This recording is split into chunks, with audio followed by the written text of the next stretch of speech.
bir zamonlarda Nodargangung deb bir odam o'tibdi ekan. Naqshig'imi nihoyatda usta odamkan. Suv bo'yida yosh tallar tal egildi, past bo'ldi. Zolimlarning dastidan kun olmoqmi tas bo'ldi degan naqshlarni ana shu Nodargangung aytibdi ekan.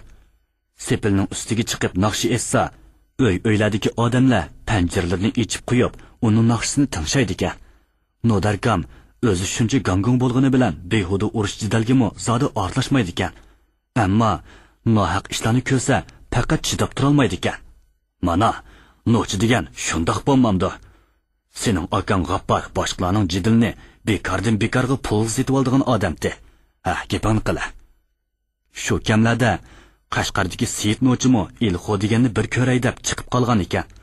Shaharning boyvachchilari elining gangungi bilan Qashqarning Nochisini bir so'qishtirib, tamoshasini ko'makchi bo'pti. Hekimbay G'ojamlarning Qordongdagi Cho'ngbeg'i Roshanbog'da katta dasturxon raslabdi. Ha, to'g'ri, endi esimga keldi.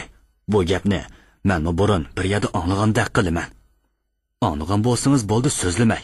Yo'q, so'zlava. Anglagandek qilgan bilan toza esimdi yo'q. Roshanbog' desang, azroq esimga kelyapti. Ha, boyvachchilar dasturxon raslab qandoq qilibdi? Boyvachchilar Nodargangungni so'rinning to'rida o'ltirg'izibdi.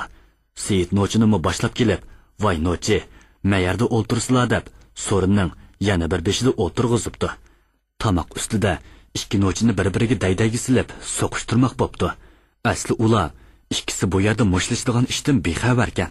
Seyit Nochi biz degan mavi yurtqa musofir. Musofir deganning dili sunuq bo'ladi. Kim Nochi bo'lsa, avval o'zi kelib qo'l solsin deb o'rnidan qo'zg'almabdi. Ovini qaranglar. Seyit Nochi degan Qashqarliq bizning Nodargangungdan qo'rqqan o'xshamamdi. Qo'rqqan gap emas, xo'jaqqa. Birovning shahrida birsining dasturxonda o'ltirib, hech gapdan hech gap yo'q, boshqalarga mush ko'tirsa, o'g'il bolchilik bo'lmaydi-da. Bu gaping ras. Zodi haqiqiy Nochi degancha oldirab haqqi mush ko'tirmaydi. Onda nima gap bo'pti?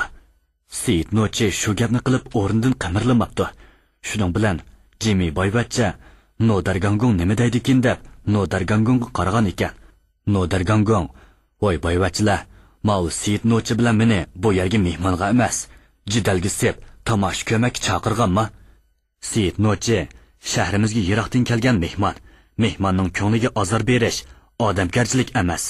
Bizni musha ish uchun chaqirgan bo'lsang, mau dasturxoningga qanchalik pul xarjlashding? Mendan hisoblashib ol. Ko'tir mundaq mehmondorchilikni deb o'rnidan turib ketibdi. Boyvachchilar o'sal bo'lib, "Voy Xopomman gangung bizdan o'tibdi" deb Nodargangungni oran tutib qolgan ekan. Tamoqdan keyin Seyit Nochi bilan Nodargangung bog'ning ichidagi yo'g'on qora yog'ochga qum xalta bog'ilib deb har qaysisi o'z gumpisini ko'rsatgan ekan.